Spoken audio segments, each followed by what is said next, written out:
Hello and welcome to Between the Lines. I'm Glenn Mann. And I'm Matt Vito. On today's show, we will get you caught up on what happened over the weekend with Weekend Update and take you in the locker room with the cross-country team. We will join Brandon and Tyler for halftime and visit BTL's pick for Player of the Week. Stay tuned. BTL is next.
Hello and welcome to another episode of the Weekend Update. I'm Glenn Mann, joined as always by my co-host Matt Vito. So without further ado, let's get things rolling, Matt. First, we're going to start things off with the football team.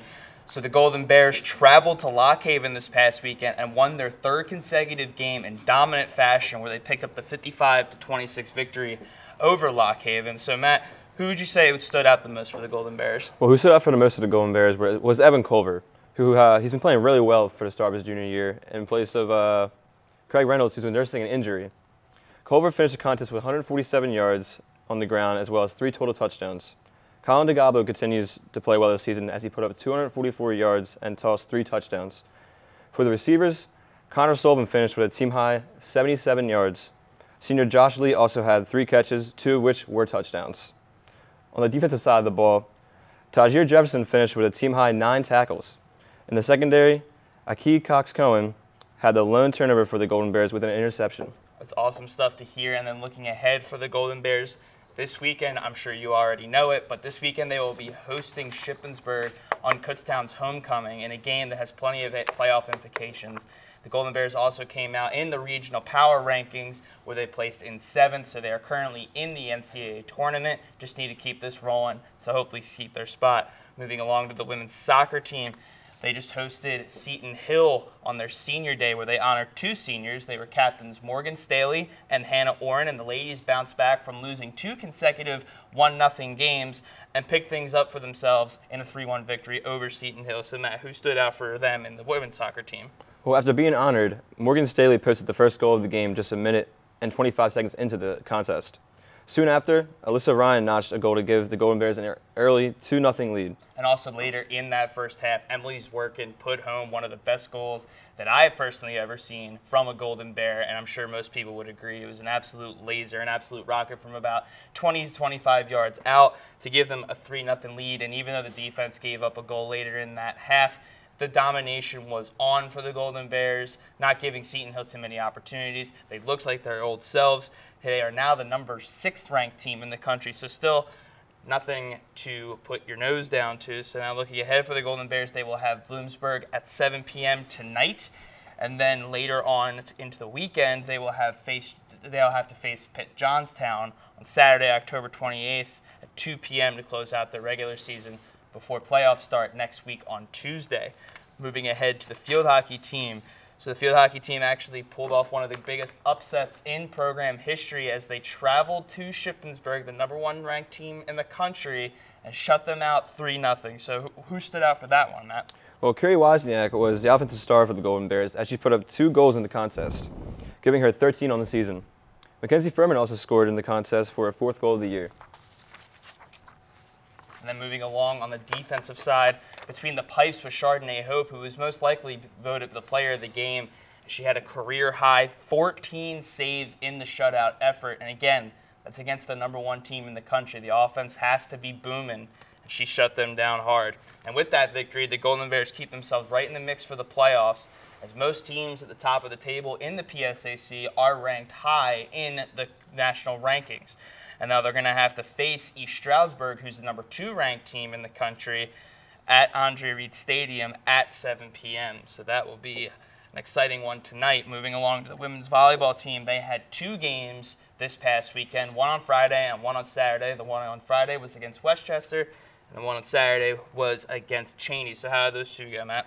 Well, the one on Friday, the Golden Bears faced the Golden Rams and picked up the victory in the first set of the match. Unfortunately, Westchester finished the match strong and won 3 consecutive sets that beat the Golden Bears. And then on Saturday, they faced Cheney and then picked up 3 straight set wins for the shutout match victory. So a split weekend, it's improvement. The Golden Bears will be looking ahead to keep their season at a respectable close to 500 record, where they will face Gannon on the road on Friday, and then they will play Mercyhurst still on the road the next day at 1 p.m. And moving along to the women's golf team. Women's golf team traveled to Hershey, PA to participate in the PSAC Championships, where they were crowned champions of the tournament for the first time in program history. So who stood out individually for the team? Well, the top performer for Kutztown was Shannon Weber, who finished 2nd overall and was only 6 strokes out from first place. Not far from Weber was Jillian Jones, who finished 9th overall. Now that concludes the season for the Golden Bears. In the fall, they will return in the spring, which will start up right around March. But head coach Fisher will be having the wrestling team up soon, so he will be taking no breaks, but he can handle it. We all know it. And then lastly, we have the cross-country team, where both the men's and women's teams traveled to California, PA to participate in the PSAC Championships. For the men, they finished 8th out of 16 teams, and then the women, with the highest program finish that they've ever had, finished in 3rd. So what about some individuals for them? Well, the men, they were led by A.J. Kirkpatrick, who finished 30th out of 146 runners, and for the women, it was Stephanie Bresadola, who finished 8th out of 172 runners. Pretty impressive. Very impressive. And like previously stated, that was the best finish for the Golden Bears in program history for the women. But also for the men, it was good to see some of the young guys get experience, as some of the veterans are taking a redshirt year. And now that concludes the season for both of those teams. And assuming that they are all going to be sticking with the cross-country track agenda, the winter track season will be starting soon. Their first meet is on December 1st for both squads. I believe that's all we have for you guys today. Thank you so much for joining us, and be sure to stay tuned for more Between the Lines. We don't push you to your limit. We obliterate it.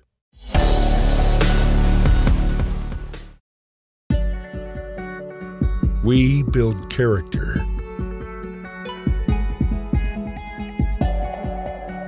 Character builds success.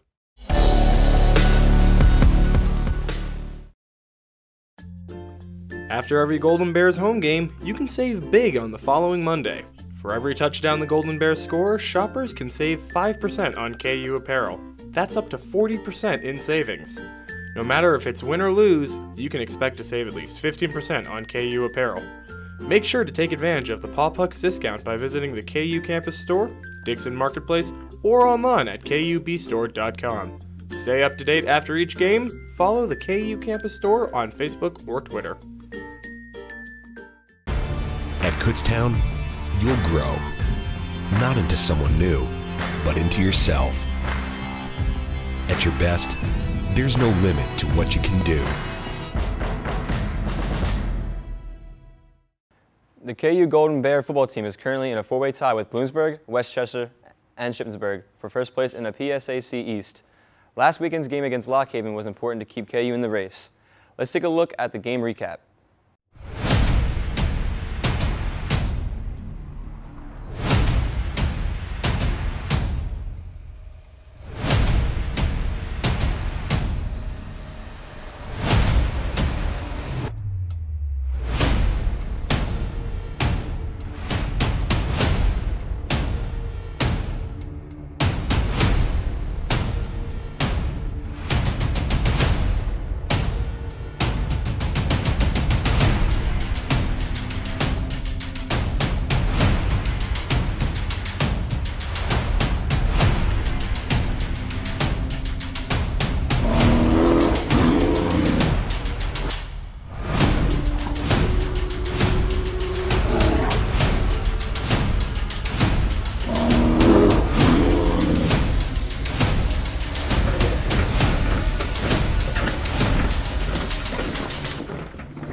Hey Kutztown, my name is George Flaveland here to give you the Kutztown football recap video of this past Saturday afternoon as our Golden Bears headed to Lock Haven University to face the Bald Eagles. Let's check it out.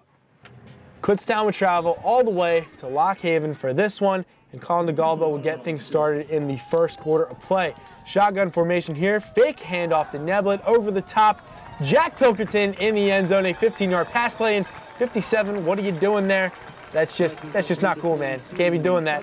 Anyway, Colin DeGalbo handing off to Evan Culver here later in the first quarter, and we're up 14-3.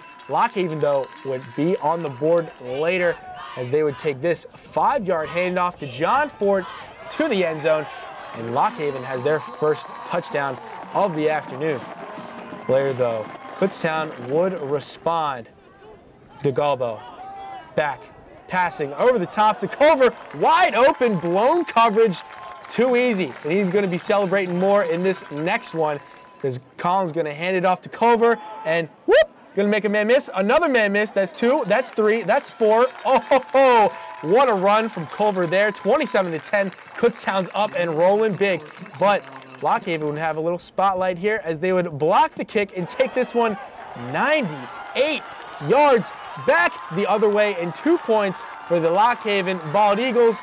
DeGalbo, you tried, you just couldn't catch up to him.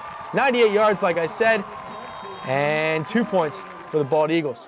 Third quarter now. Josh Lee is going to get some love back the end zone. Whoop!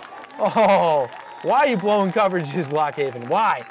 Later in the third quarter, handoff here to the big man, Skylar Pancari, who's 6'4", 290 pounds of you can't stop that man. 41-12. Kutztown here again, though. Sharif Fennell in the start of the fourth quarter. Bang! 48-12. Kutztown is rolling big in this one in the fourth quarter.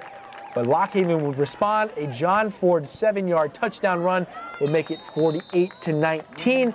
And Lock Haven here on the defensive end of things would take this one, a 51-yard interception to the back of the end zone for number 3, Carlos Balcom.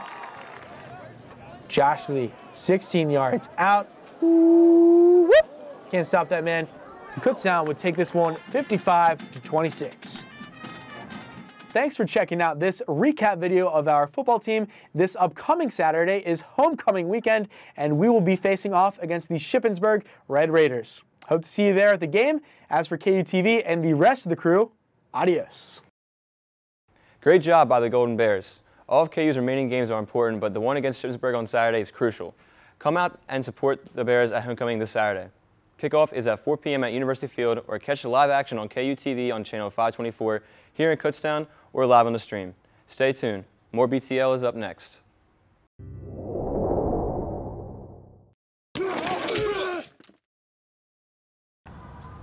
Hello and welcome to Halftime. I'm Brianna, joined by Morgan and Madison of the field hockey team here at Kutztown.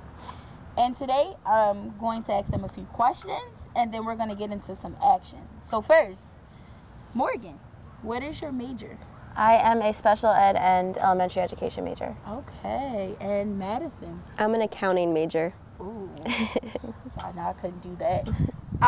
So, how long have you been interested or playing field hockey, and what led you to Kutztown specifically? I know for me, I started in 6th grade, so I've been playing for around 10 years. Kutztown really interested me because of the education program. Right. And the coaches and the team here. I started in 4th grade, so I've been playing around 12 years, and I kind of have an interesting story.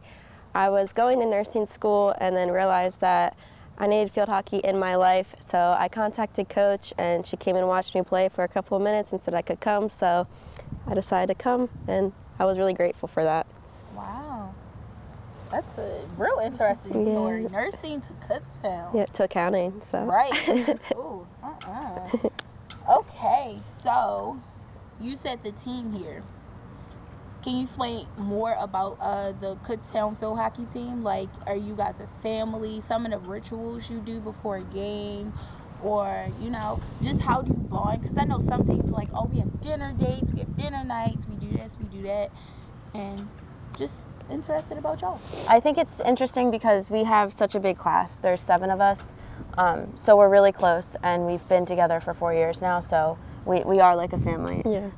The rest of the team too. We all just like each other. We genuinely like each other, and I feel like that's really hard to find in a team. We do dinners and like hang out outside of hockey, but like we just all love the sport so much that we're just like, let's just go play. Like that's what we find fun. Okay, because it definitely shows on the field when you guys have that chemistry and that love for one another, because you want to get that W at the end of the day. You don't want to take any L's. So you guys also have a game next Wednesday. When this show airs, they'll be playing what team? ESU. Yeah, ESU. Okay, so watch a little bit of BTL, watch them play, show some love, support the field hockey team here at Kutztown, because they'll get these W's, I promise. Okay, so you guys said that I'm going to be learning the right pull. What is that? So it's a move to get by a defender.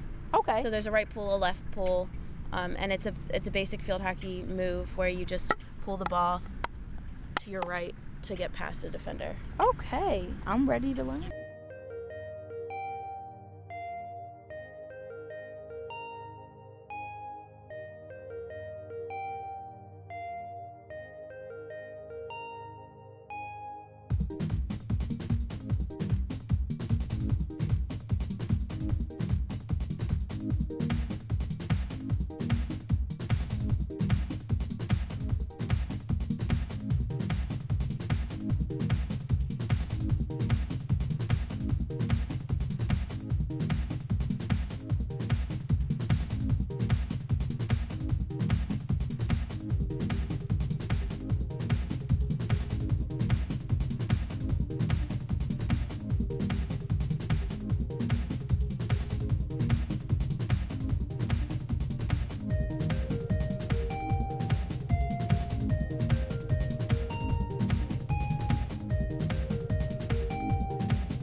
So that's the end.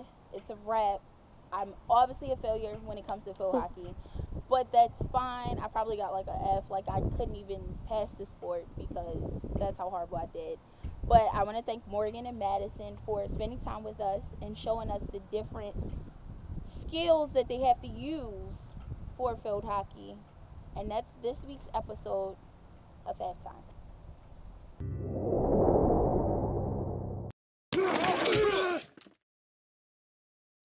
Hello and welcome to the locker room, where today I am joined by the cross country, winter track, and spring track coach, Ray Hoffman. Thank you for joining us today, sir. So the first thing I want to get going is the obvious. So this past weekend, you guys traveled to California to participate in the PSAC championships, and we had talked a little bit before the meet started that the women, very good showing across the board, and the guys were a little bit so-so. So walk us a little bit through, why were the guys a little bit so-so? Yeah, well, first of all, thanks for having me. Yeah, here. absolutely. It's always fun to discuss the conference meet and cross country and stuff. But on the men's side, if you look at our roster, we're a fairly young team. No Absolutely. seniors running right now, 1 junior on the roster, and the rest are sophomores and freshmen. So for the younger guys, a lot of them, it's their first time running at the conference championship. And for us right now, our runners up front are mostly freshmen.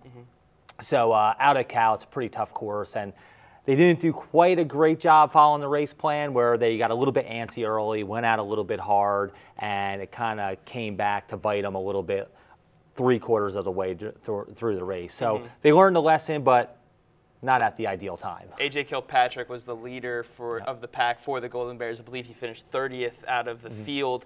But then moving to the women's side, 3rd place overall. I believe that's the best finish for them in your program's history. And Stephanie Rezzadola finished 8th overall, and the field of runners, I believe, was 160-ish. Don't quote me on that. But you have to be pretty impressed with that. Who would you say, other than Steph, what stood out to you? A host of girls. Okay. I mean, I think Amanda Ferraro has done a great job for us.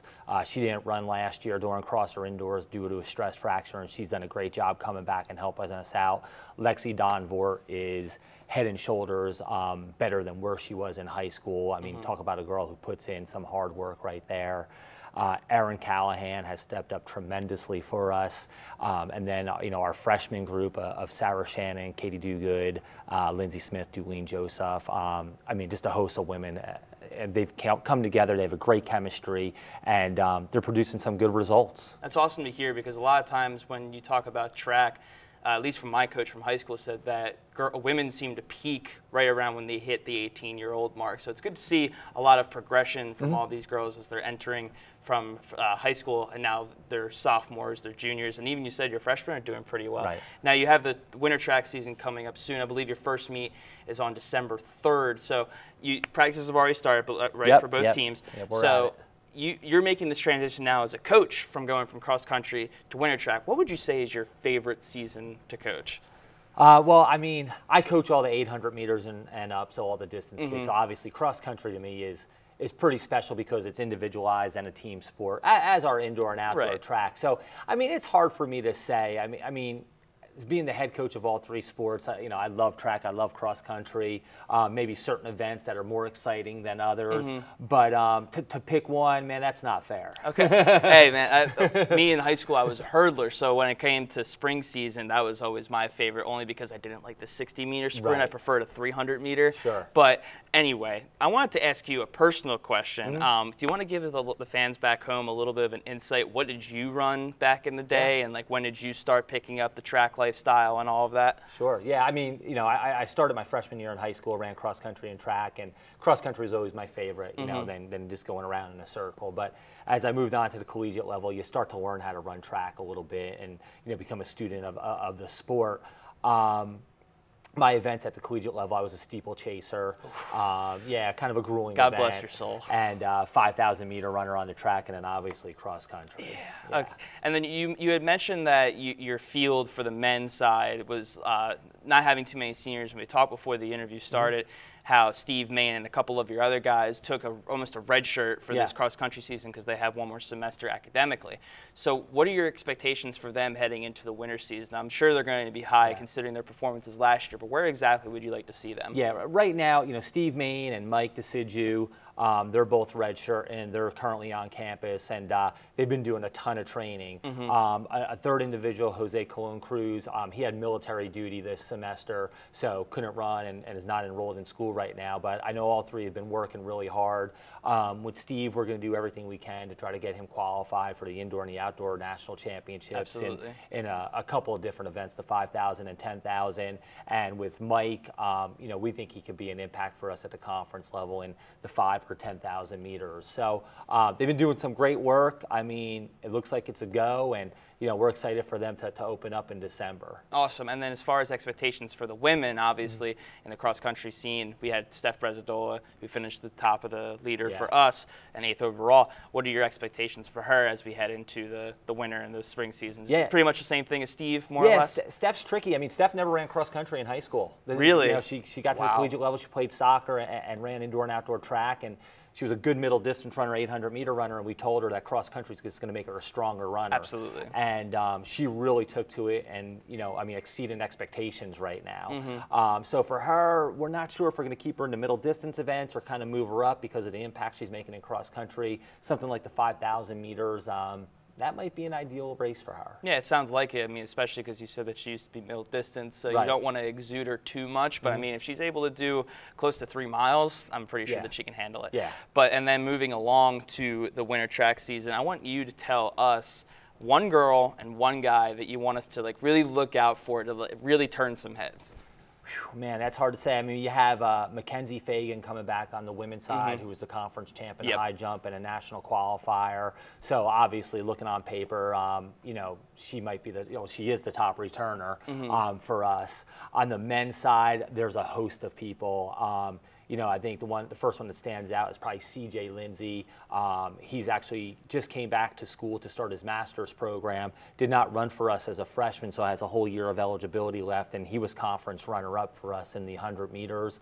And he's a big impact runner in the 200 and on our 4x1. So probably those two individuals can stand out. And Mackenzie last year kind of came a little bit out of nowhere, right? I mean, I believe that she had participated in track the season before, and then 1 year later she's already qualified for nationals. And I believe she finished 15th at the national or something along those lines. She did. So good stuff to see there, and I'm sure that she'll progress well. But Coach, thank you so much for joining us. Yeah, no I believe problem. that's all the time that we have. Sounds Once good. again, thank you Thanks very for much. having me. Please stay tuned for more Between the Lines.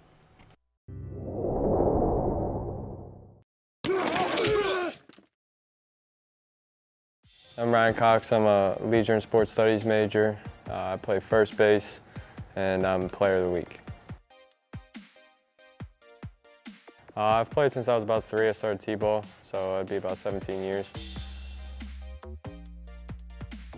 I got involved with baseball I liked watching the games growing up. My dad was a huge fan. He played in college, so not that he kind of pushed it on me, but that was the thing that he loved most, so it kind of bonded us, which was cool.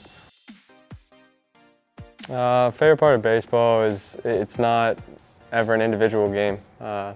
Minus a great pitching performance, you still got to have some offense to win the game. So it really relies on 9 different guys doing their job and trying to piece it together. So I think that's different from a lot of sports. Definitely taking care of myself throughout the week, making sure I'm getting enough sleep, eating right, and then that way putting into practice. So when it comes game day, it's nothing then you're not prepared for. And I like listening to a lot of music before the game. So if my playlist is good, then I feel like I'm gonna play well. Off the baseball field-wise, like just being around the guys and being around a team, we play a lot of games on a bus on the road trips, and we've had some long ones. And I think that really bonds us together. So a lot of the friendships I made are pretty cool. I have to say probably one of my favorite moments was this year. We started off down south. We won this past year we won a really tough game against Bloomsburg in the championship. And a lot of guys battled back. I had a hit here, and I made a mistake here, and someone else picked me up. It was just like a complete team game. Everyone did their job, and that kind of showed me what we could be as a team, so I was excited about that. That's a tough question. I had a lot of trouble with that actually early in my college years, which I missed time for because I couldn't do it. It was a hard thing to do, but I kind of got into a good rhythm, found the degree that I wanted. So being passionate about something you like obviously helps. But I would say the biggest thing is just go to class, stay on top of your work. If you have questions, going to your professors, like becoming friends or friendly with your professors goes a long way. Really being interactive. I took a finance course, and I sat in the front row. It was 8 a.m. And that was probably the first time that I really got involved in the class, and it helped a lot. Not even that I didn't study for stuff, because I did, but just being able to ask questions, have my questions answered, kind of helped me grab concepts, and the hands-on learning kind of works best for me. So that on top of practice, I would say you do probably an hour or 2 of work a night. Make sure you're staying on top of things, and do it outside of practice, and you'll be fine. I transferred here, so I went to a small Division I school at a high school, and I was playing summer ball with a couple of my buddies down in Allentown at the Railers, Mike being one of them, Matt Swarmer being one of them, Brandon Trolish being one of them, and they were kind of telling me that they're looking for a shortstop, and they needed one, and I told them, well, talk to coach and do what you can do, and if he wants me here, then I'm ready to come right away. So when I got down and got to visit campus and saw how beautiful it was, and really got into the academic side of things, I saw it was a good fit.